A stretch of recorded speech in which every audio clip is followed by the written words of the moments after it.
Now, Israel and Syria have again been locked in a war of words, with both of them accusing each other of firing missiles into their territories. Now, Israel struck Syrian army targets early this morning after Syria reportedly fired rockets at the Israeli-occupied Golan Heights. Now, the attacks have come just hours after the Israeli military accused Syria of firing two projectiles towards the Golan Heights, which Israel claims is its territory.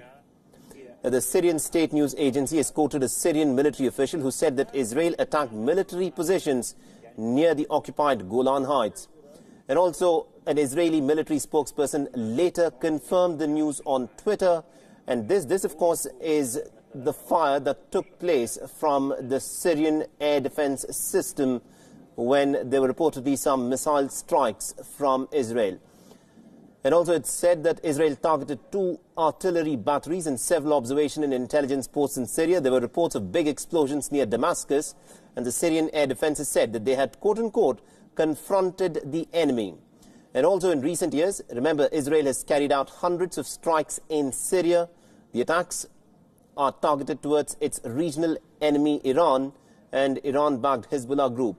Iran and Hezbollah are fighting alongside President Bashar al-Assad in the Syrian war, but Israel maintains that Iran and Hezbollah are trying to put up Syria as a new front against Israel. Syria does not officially recognize Israel, which seized the Golan Heights from it in a war back in 1967.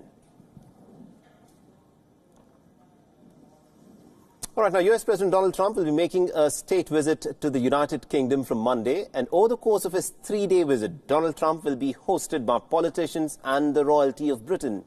But even before heading out to London, he already has some suggestions, interestingly, for Britain. And Donald Trump has said that the next British Prime Minister should, quote-unquote, walk away from Brexit if the European Union does not concede to its demands.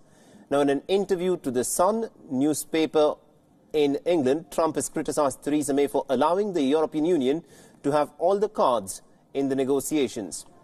Now, all this when the United Kingdom is in fact going through a tricky situation so far as Brexit is concerned. Meanwhile, Britain's opposition leader Jeremy Corbyn has accused Trump of trying to interfere into Britain's internal affairs.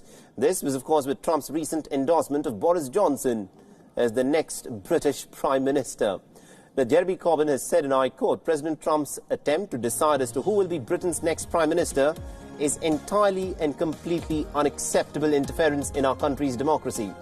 The next Prime Minister should be chosen not by US President nor by 100,000 UN representative Conservative Party members, but by the British people in a general election.